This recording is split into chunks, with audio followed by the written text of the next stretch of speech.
Manood na sa teleradyo, teleradyo, teleradyo Marcelo. Sa gitna ng mapanubok na panahon, magkahatid sa kakibat ay diskusyon. Sama-sama tayo, kahit magkalayo. Sa programang ito, tiyak ang pagkatuto. Teleradyo, teleradyo Marcelo. Teleradyo, teleradyo Marcelo. Teleradyo, teleradyo Marcelo.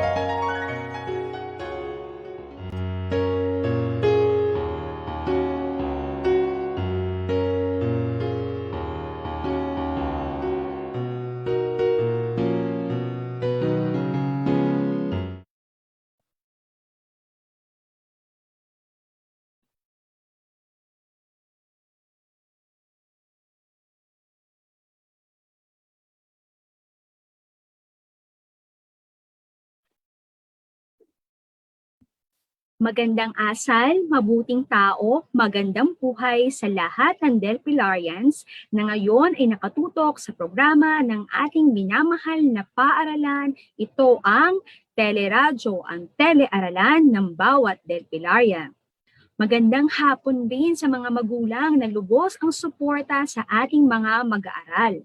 At higit sa lahat, binabati ko ang mga mag-aaral sa Baitang 10 na maaga pa lamang ay nakaabang na at sabik na makinig sa ating magiging talakayan mamaya. Sa mga mag-aaral na nasa ika-10 baitang, maaari nyo na pong i-comment ang inyong pangalan at section. Nais ko po munang magpakilala. Ako po si Ma'am Cynthia, ang inyong magiging guro sa oras na ito. Mapalad ang bawat isa sa atin dahil nakababahagi tayo sa ganitong mga pamamaraan ng pag-aaral o pagkatuto. Kaya handa na ba kayo mga mag-aaral? Tara, simulan na natin. Para sa ating wow segment or words of wisdom, hayaan ninyong i-share ko sa inyo ang quotation na ito. Life is God's gift to you. What you do with your life is your gift to God. Ano kaya ang ibig sabihin nito? Tama. Ang buhay ay regalo ng Panginoon. Ano man ang iyong ginagawa sa iyong buhay, ay regalo mo ito sa Panginoon. Kaya mainam na gumawa ng nakabubuti upang mapangalagaan mo ang buhay na regalo sa iyo ng ating Diyos. Ayan, sa mga much po dyan, maaari din po kayong mag-comment at i-share ang ating words of wisdom for today. Siyempre po, pagbati at pasasalamat sa suporta ng ating minamahal na punong guro, Dr. Maria Victoria C. Vivo, at sa aming puno ng kagawaran sa edukasyon sa pagpapakatao, Ginang Marina DC, sa bawat bilang upang mapadali ang iyong pagsasagot.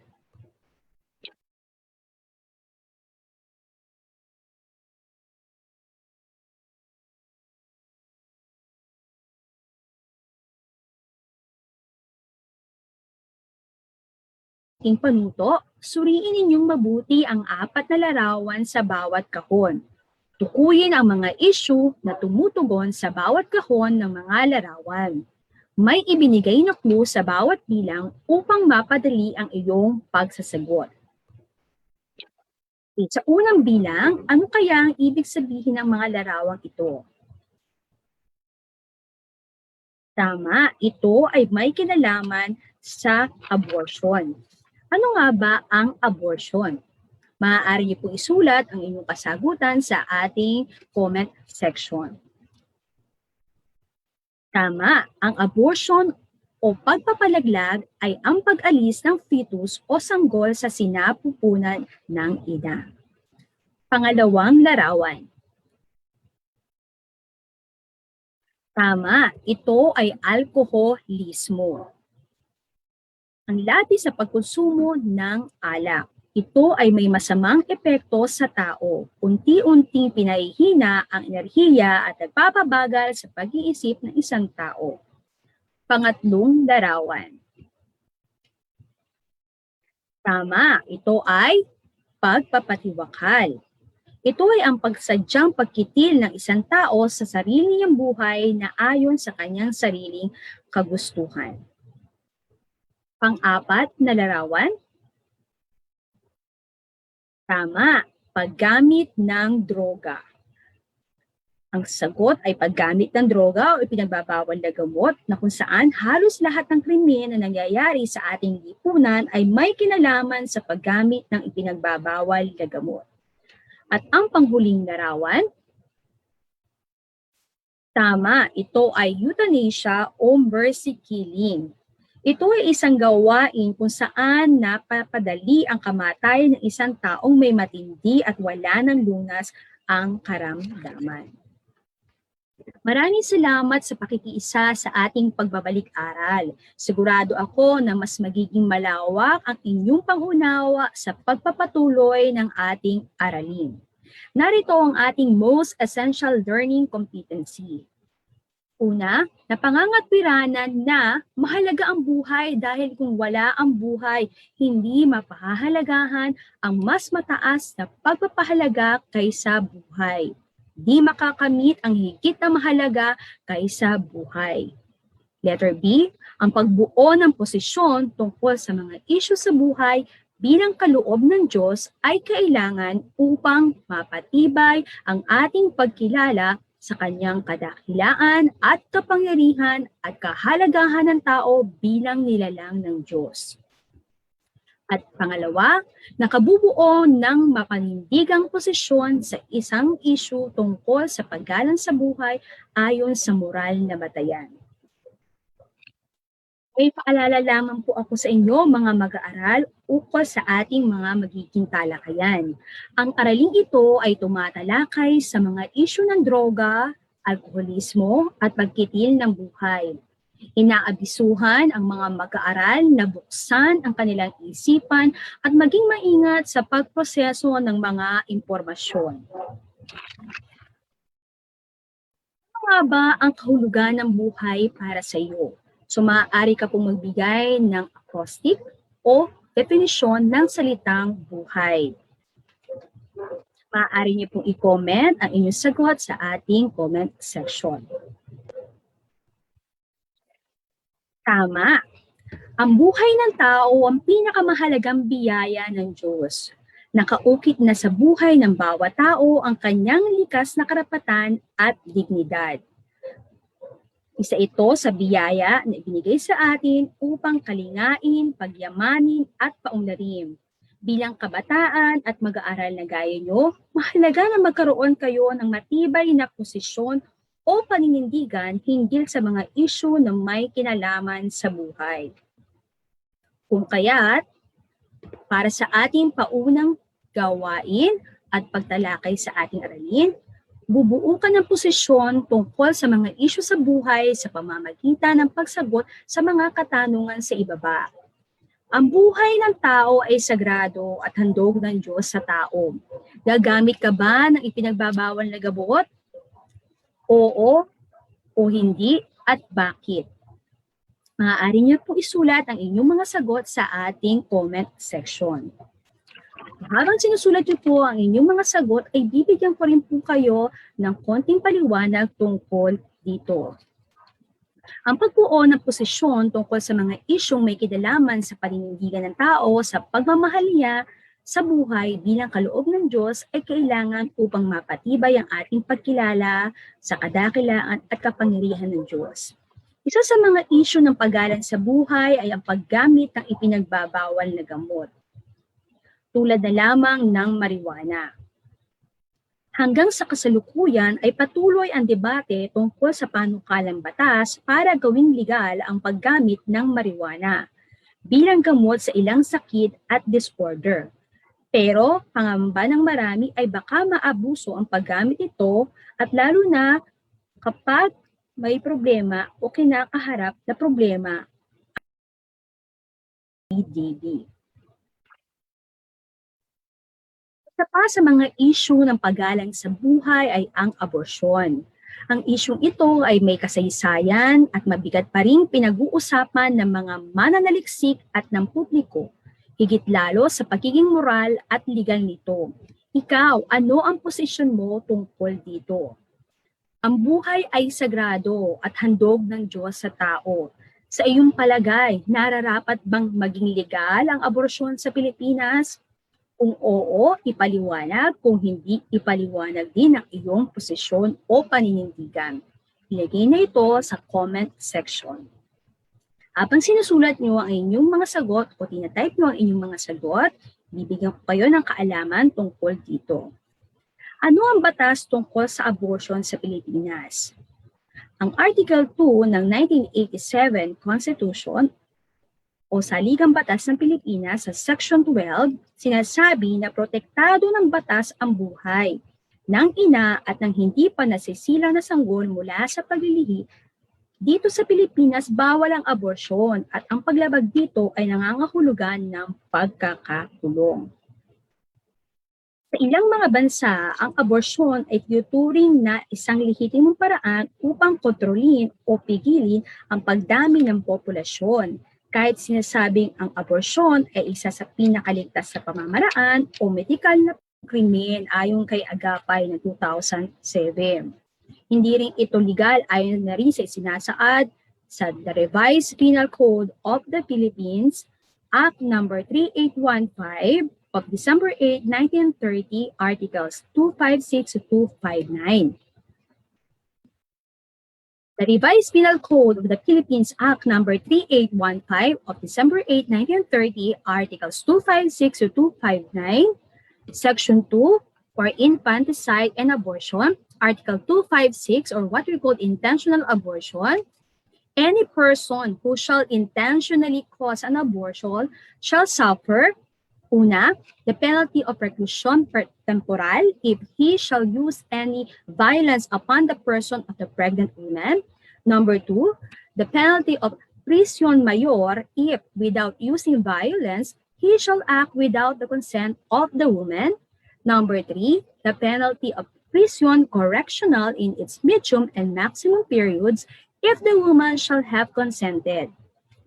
Ang Article 257 or unintentional abortion, Article 259 or abortion practiced by women herself or by her parents, Article 259 or abortion practiced by a physician or midwife and dispensing of abortives. Any pharmacist who, without the proper prescription from a physician, shall dispense any abortive shall suffer arresto mayor and a fine not exceeding 1,000 pesos. So nakita natin dito mga mag-aaral na talagang ito ay ipinagbabawal sa Pilipinas.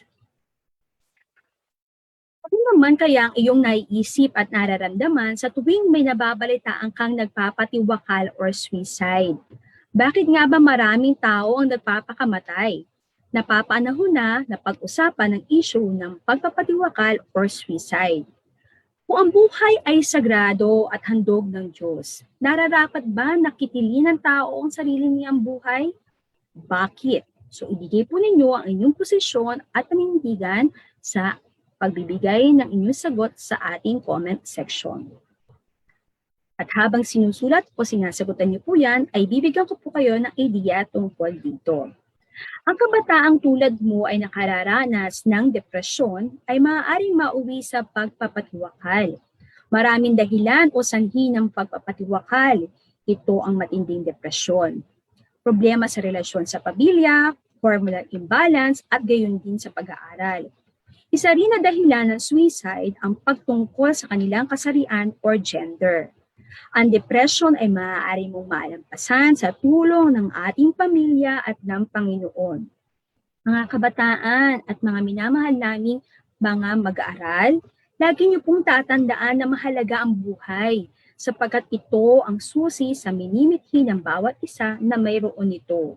Ito ang daan upang maabot ang naisin ng isip. Para sa ating paglalahat ng aralin, Ang tao ay binigyan ng kalayaan, ngunit di sakop nito ang pagsira o pagkitil ng sariling buhay o buhay ng iba. Tungkulin nating pangalagaan, ingatan, at palaguin ang ating sariling buhay at ang buhay ng ating kapwa. Dahil ang buhay ay sagrado. Itinuturing na paglabag sa moralidad ng tao ang hindi paggalang sa buhay. Ang pagiging moral ay may kaugnayan sa isip at konsensya ng tao. Salamat sa pakikiisa sa ating mainit na talakayan at pagbabahagi ng posisyon hinggil sa mga isyu ng paggalang sa buhay. Narito ang isang maikling pagsusulit. Tukuyin ninyo kung tama o mali ang ipinapahayag ng bawat pangungusap. Aking babasahin ang 5 pangungusap para sa pagtataya. Unang bilang, ang pagpapatiwakal ay isang mortal na kasalanan sa mata ng Diyos. Maaari niyo po isulat ang inyong mga sagot sa ating comment section.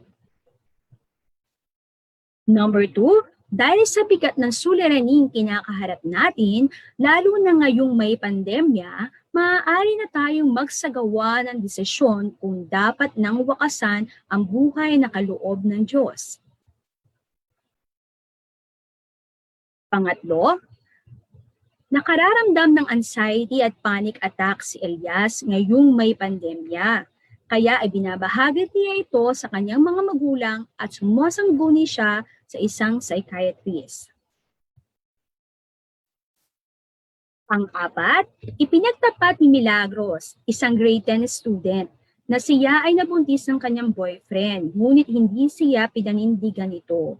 Gayunpaman, nagdesisyon siyang ituloy ang pagbubuntis. At para sa huling bilang, tama o mali ba? Dahil sinasabing may kapansanan ang iluluwal na anak ni Sheena, ay pinili niyang sumailalim sa operasyon para matanggal ang bata sa kanyang sinapupunan.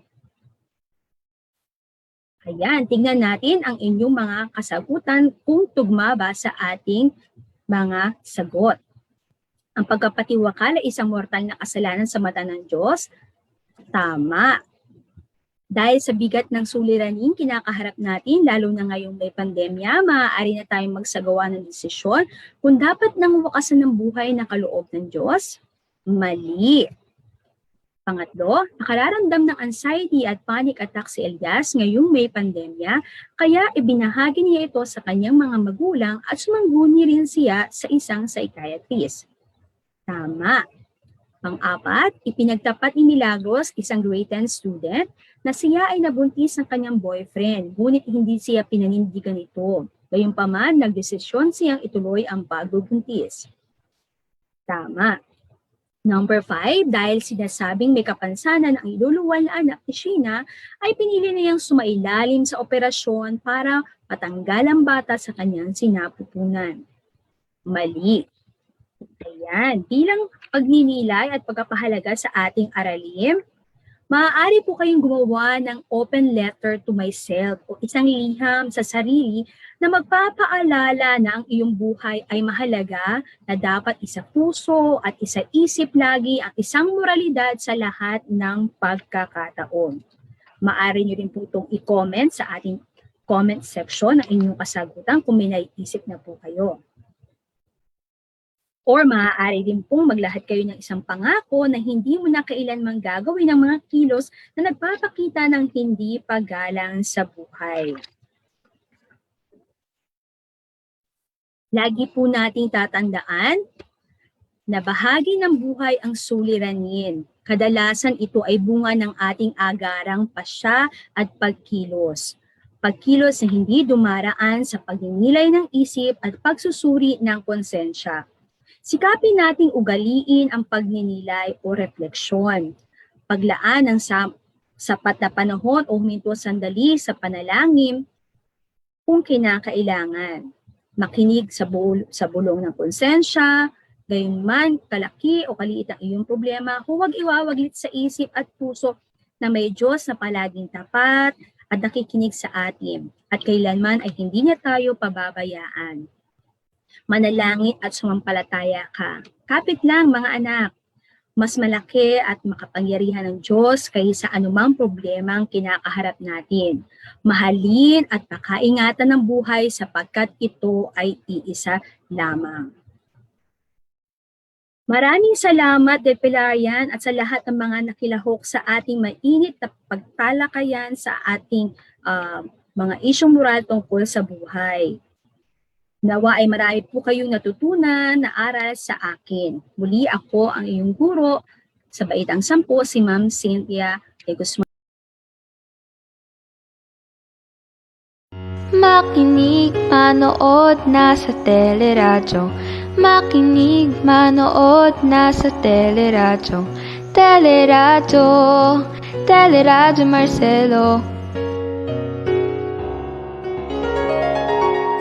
Sa gitna ng mapanubok na panahon, magkahatid sa kakibat ay diskusyon. Sama-sama tayo, kahit magkalayo. Sa programang ito, tiyak ang pagkatuto. Teleradyo, Teleradyo Marcelo. Teleradyo, Teleradyo Marcelo. Teleradyo, Teleradyo Marcelo.